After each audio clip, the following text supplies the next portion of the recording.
The skies over the riverlands were grey, heavy with the kind of clouds that promised a storm not of rain, but of fate. Robb Stark sat still in his tent, hand clenched around a sealed raven scroll from Winterfell.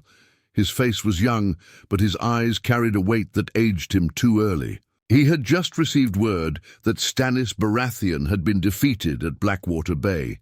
King's Landing was wounded, but standing, and most of the southern lords believed the war was over. But Robb saw it differently.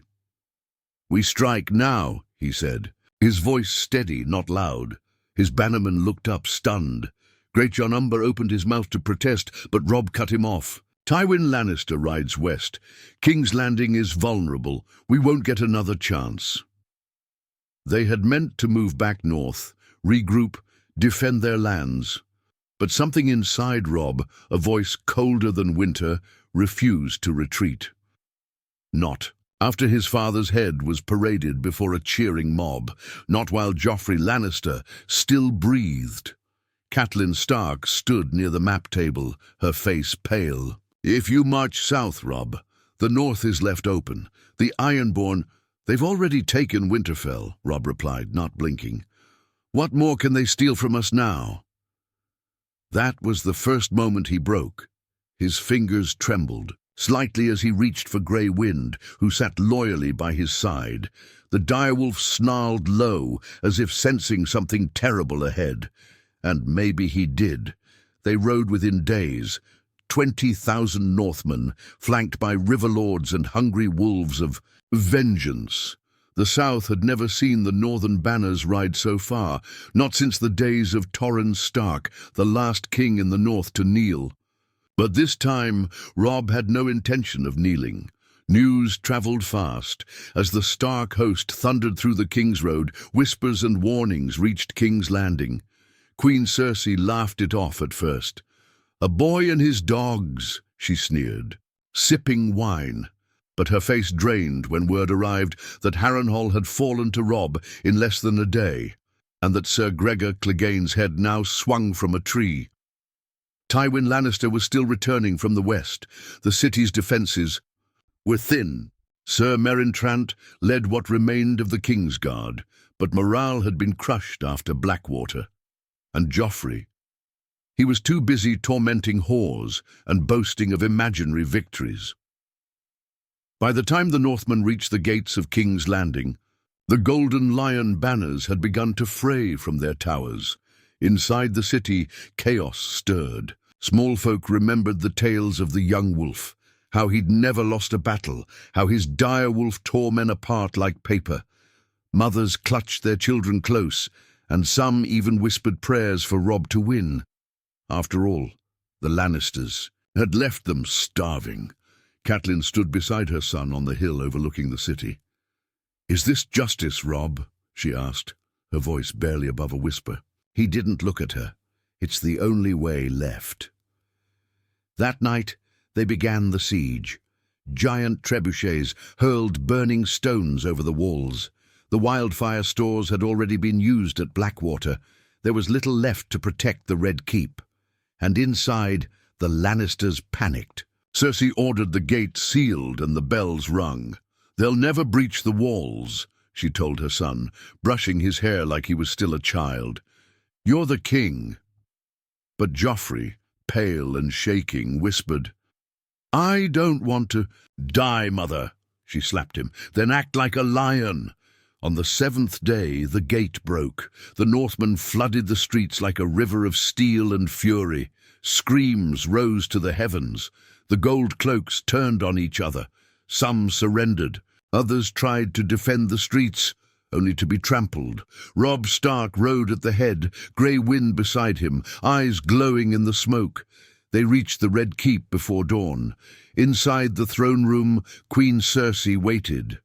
She sat on the Iron Throne itself, wine in hand, her dress torn and bloody from dragging Joffrey's corpse, yes, corpse, across the hall after he tried to flee and was cut down by his own guards. "You win, Stark," she hissed, "but you'll choke on that throne." Robb didn't reply. He looked at the throne, at the room that had seen more blood than a battlefield. "I didn't come for the throne," he said. "Then why are you—" "I'm here?" she asked, laughing like a woman already dead inside.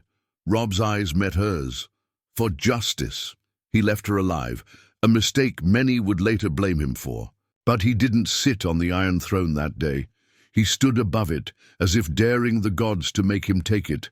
And in the end, the realm made that choice for him. The lords of the Reach, the Stormlands, even Dawn, they came, one by one, not out of love, but out of fear. The boy who had been crowned king in the north was now being called something else, Robb the Conqueror. But what Robb didn't know, not yet, was what his victory had cost him, not in gold, not in blood, but in the one thing the North could never forgive. Robb Stark stood atop the ramparts of the Red Keep, his armor soaked not with blood, but with the weight of decisions that would haunt 1,000 winters. Below, the city burned in places where resistance had flared. His men had fought valiantly, brutally. They had come for vengeance, and vengeance never asked permission. The Iron Throne stood behind him now, empty, cold, jagged like a crown of knives. He refused to sit on it still. It wasn't fear, it was defiance. That throne had killed too many good men, swallowed too many names. And Robb Stark was still his father's son, but the realm would not wait. "Your Grace," said Sir Brynden Tully the Blackfish, approaching with cautious steps. "They've come, lords from every corner, demanding an answer." Robb turned to face him. "They want a king." "Aye," Brynden said, "and you gave them a reason to believe in one, even if they fear you more than they love you." He stepped inside the great hall moments later, and the hall where kings had shouted and bled fell to a hush. Robb saw them.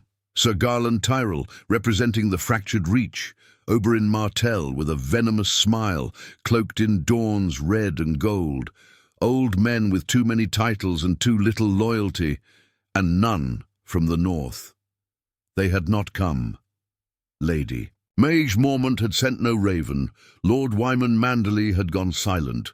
Deepwood Motte was said to be under siege. And Winterfell had fallen to ash. Robb had won King's Landing, but he had lost the north. Sir Garland spoke first. "The realm is broken, Lord Stark. The Lannisters are crushed. The Baratheons are dead. We need peace. We need someone who can hold the Seven Kingdoms together." "You want me to take the throne," Robb said flatly. A hush fell. Lord Mathis Rowan spoke next, eager and trembling. "The North will follow, surely. You are their king already. And with the South united under you." Robb raised his hand. "I did not march south to rule over the ashes," he said. "I came for justice, and justice has been done." "Is that what you call this?" Oberyn Martell's voice cut like a blade. "Justice! I watched your men gut children in the streets, Stark. Your wolves howled while women burned. Don't speak to me of justice." Robb didn't flinch. "And what would you call the mountain? Your justice never came either." Oberyn smiled, grimly conceding the point. The debate turned into shouting. Some demanded he be crowned. Some threatened to declare independence. A few hinted that another war was possible. Robb listened to them all, but inside he heard only silence, the kind that echoed when you realized everything you fought for no longer existed. That night, in his chambers overlooking the dark waters of Blackwater Bay, Catelyn Stark finally spoke the words she'd held in her chest for too long. "You did what you thought was right, but I wonder if we've won anything at all." Robb didn't answer. He stared out the window, his jaw clenched. "I saw Arya once, long ago, in a vision," Catelyn whispered. "She was in the snow, alone, holding a sword too big for her hands, and she looked like she was waiting for someone who would never come." Robb turned slowly. "Winterfell is gone. I can't save them." "You might have saved the realm," she said, bitterly, "but you left your people behind." He didn't sleep that night. 3 days later, the South crowned Robb Stark as their king, not king in the North, not warden of the North, but king of the Seven Kingdoms. The sword Blackfyre once wielded by Aegon the Conqueror, was brought out of the vaults by Grand Maester Gorman and offered to him in ceremony. Robb took it, but his hands didn't feel right around its grip. The Iron Throne had a new ruler. The banners changed. Coins were minted. Ravens flew. And in taverns from Gulltown to Old Town, bards sang of the wolf who took the throne of the dragon. But north of the Neck, the wind was changing. In Bear Island, Lady Mage refused to kneel. The South took our king from us. We take back our land ourselves. In White Harbour, Lord Wyman Manderley declared, "If Robb Stark wears a crown forged, in King's Landing he's no king of mine." And in the ruins of Winterfell, a boy named Rickon Stark was said to have been seen, half wild, running with wolves. Robb's war had ended, but a new one, colder, quieter, was beginning. One fought not with swords, but with silence, with abandonment, with a people who remembered the words of House Stark. Winter is coming, and their king was no longer home. The snow fell softly on the Red Keep's stone balcony, a whisper from the north, quiet and relentless. It was the first snowfall King's Landing had seen in decades, and it chilled the city like a ghost of vengeance. Robb Stark stood alone beneath. Blackfire sheathed at his side, the crown on his head heavy not with gold, but with consequence. He didn't belong here. The court had tried to reshape him. They cut his hair, trimmed his beard, dressed him in silks and southern furs. But the wolf didn't become tame. He only grew quiet. Robb held court every morning, passed judgment on Lannister loyalists, oversaw the rebuilding of the city, and sat on the Iron Throne like a man chained to stone. The lords praised his discipline, his mercy, his control, but in hushed corners they whispered the truth. The king is broken. It was his mother who tried to save what little was left. Catelyn sat in the small council chambers, navigating plots and poisons with gritted teeth. She watched the court grow fat again. Gold returned, brothels reopened. Southern lords laughed too loudly. "Your north bleeds," she told Robb one morning, "and they hear nothing from you but silence." "I sent ravens," he said, tired. "Ravens are paper. They want their king, and you left them for this place." He stared at her, something hard flickering in his eyes. "You think I don't know that?" But the truth was, he did know. Every time he looked at the Iron Throne, he saw Grey Wind's fur slick with blood. He saw Talisa's smile vanish in smoke, even though in this world she lived, left behind at Riverrun, kept far from war by Catelyn's force. And he saw Ned's eyes, disappointed and distant, watching from the godswood that no longer existed. The North had turned its back on him. In Deepwood Motte, the Ironborn resisted every effort to push them out. In the Dreadfort, Rose Bolton claimed to defend the North in Robb's name. But already letters spoke of strange cruelty. Men flayed, women vanished. And in Winterfell, nothing grew but ashes. One night, Maester Gorman entered with urgent news. "Your Grace, a rider has arrived from White Harbour. Lord Wyman sends a message and a request." Robb's brow furrowed. "Let him in." The man entered, soaked in mud and snow, face hollowed by cold. He bowed but didn't wait for permission. "My lord, my king. Lord Manderley says the North will no longer starve for a king who feeds the South." Robb sat motionless. "He says you abandoned us, that your throne is built on the bones of your brothers." Catelyn gasped softly. The court chamber went still. "He demands you return north before winter ends, or he'll name another." "Another?" Robb asked quietly. The rider's face paled. "They say there's a boy, a Stark, living. At Skagos, they say Rickon lives." The silence was deafening. Catelyn turned to Robb. "It's not possible, not Rickon." But Robb's eyes were elsewhere. Lost. That night, he held Blackfire in the candlelight, unsheathing it slowly. Its blade gleamed, forged to conquer, to control. It was never meant for justice, never meant for wolves. The next morning, he did not hold court. He walked the halls of the Red Keep alone, past the throne room, past the war maps, down into the dungeons, and there, in a dark cell, sat the last woman who knew him before the crown, Queen Circe. Her eyes were dull, her hair was shorn, and yet her voice still dripped poison. "Come to gloat, your grace," she sneered. "I came to ask a question." She laughed. "You want to know if it was worth it? If taking this throne gave you the peace your father never had?" "No," Robb said simply. "I want to know if you ever truly believed it would end any other way." She paused. "Of course I did," she said. "We all do. That's the curse of the throne. It makes you think you're different, until you bleed like the rest." He nodded once, turned, and left. The next morning Robb Stark summoned the lords of the realm. He removed the crown, placed it on the Iron Throne, and said nothing. The hall gasped. Men shouted, some demanded answers, but he was already walking away. South of the throne a war had been won, but in the north a reckoning had begun. Robb Stark was no longer a king. He was a wolf, heading home. The ship rocked gently in the waters of Blackwater Bay as it pulled away from the docks. Fog clung low over the sea, and the city behind Robb Stark faded into shadow, as if trying to forget him, just as he was trying to forget it. He stood at the bow, wrapped in a dark fur cloak, his direwolf sigil hidden beneath layers of worn leather. Blackfire was locked in a crate below deck, not as a trophy, not as a symbol of shame, but as a weight he no longer needed to carry.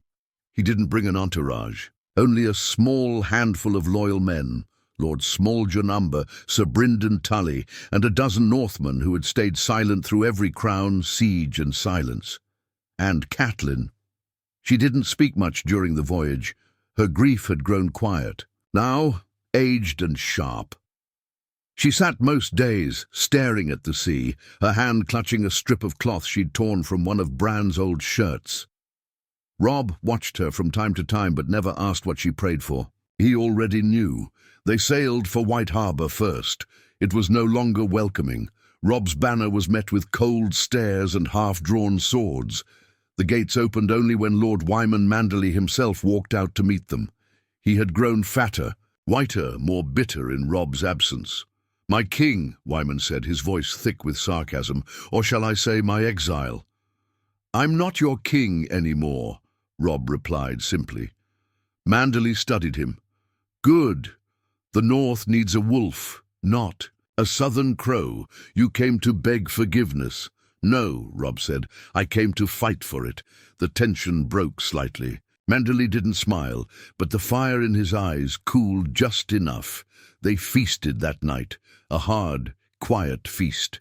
No music, no laughter, just roasted boar and meat pies and cold ale, the way Northerners mourned and forgave, slowly, begrudgingly. Wyman brought out the letter again, the one that had started it all, a boy, Rickon Stark, Skagos.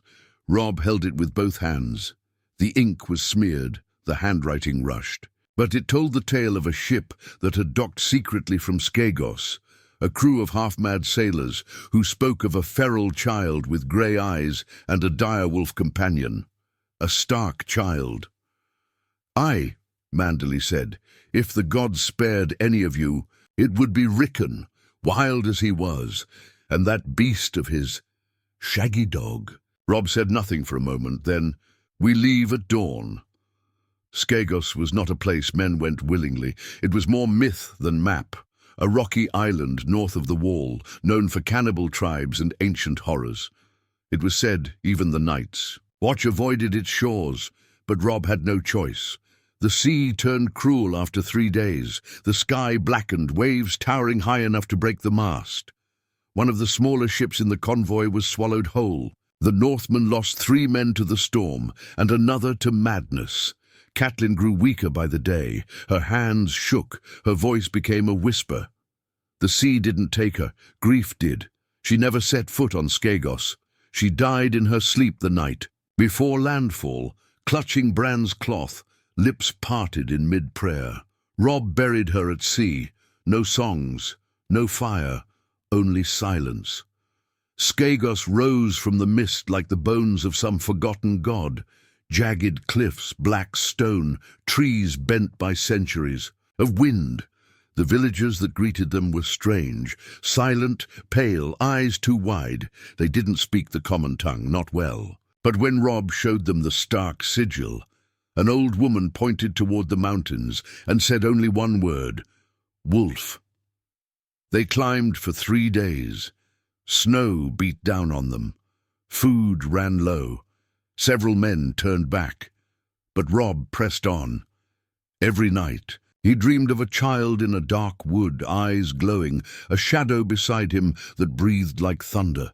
And then one evening they found them, not in a cave, not in a keep, but in a clearing. A boy stood alone by a frozen stream, sharpening a stick into a spear. His hair was matted, his face smeared in mud. But his eyes, those grey, stark eyes, they looked up at Robb without fear.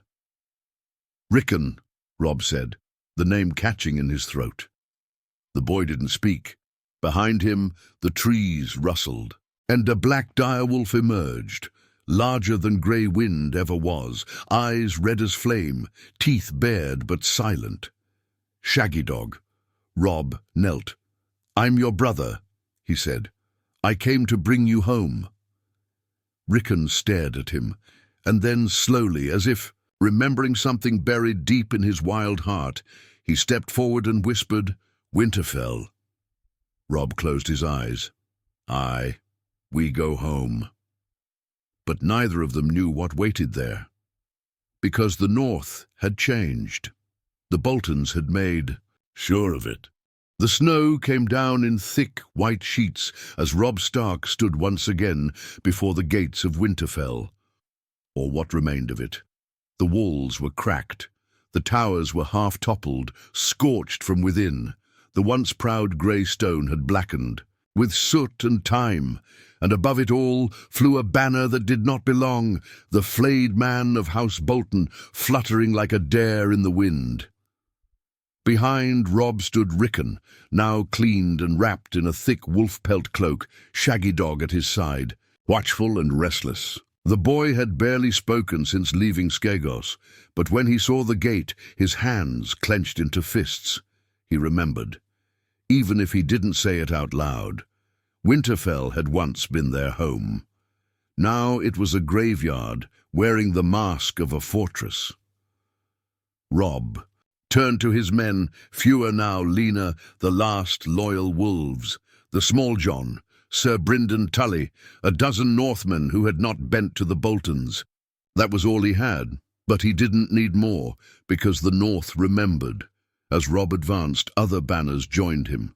Quietly, defiantly, the Mormonts, the Karstarks, those who hadn't followed their kin into betrayal, the Ricewells, even a few broken men who had fled the Dreadfort, haunted by what they had seen under Roose Bolton's rule. The march was slow. The snow never stopped. And Winterfell, surrounded by its old gods and dead ghosts, waited. Inside the castle walls, Roose Bolton stood with his bastard son Ramsay. Their eyes were different, Roose cold and calculating, Ramsay twitching with the thrill of cruelty. "They say the wolf returns," Roose muttered. Ramsay laughed. "Good. I haven't hunted one in days." Roose didn't laugh. "He's not a boy anymore. He's something else. We kill him quickly, no games." But Ramsay wasn't listening. He was already sharpening his blades. The siege didn't last long. Robb had learned more than just war. He knew silence, patience. The Boltons waited for him to charge, but he didn't. He cut off the roads, burned their supply wagons, starved them inside their own walls. And while Ramsay screamed and raged behind the gates, Robb let the snow do what it always did best, smother. When the gates finally opened, forced from within by desperate servants who remembered the Starks, Robb didn't roar or ride. He walked. Grey Wind was long dead, But Shaggy Dog howled like the spirit of vengeance itself. The courtyard was quiet, too quiet, until a scream echoed from the great hall. They found Ramsay there, torn to pieces. Some said it was Shaggy Dog. Others said Rickon had done it himself. No one asked questions. Rose Bolton was captured, but Robb didn't put him on trial. He flayed him, slowly, publicly. The North demanded justice, not honor, and Robb by then understood the difference. The Bolton banners were torn down that night, and the direwolf of House Stark was raised once more over Winterfell. The people gathered, faces gaunt, spirits wary. But when Robb Stark stood before them, with Rickon at his side, the North behind him, and blood on his hands, they did not kneel. They howled. A long, low cry that echoed into the cold, carried by wind and memory, not for a king, for a Stark.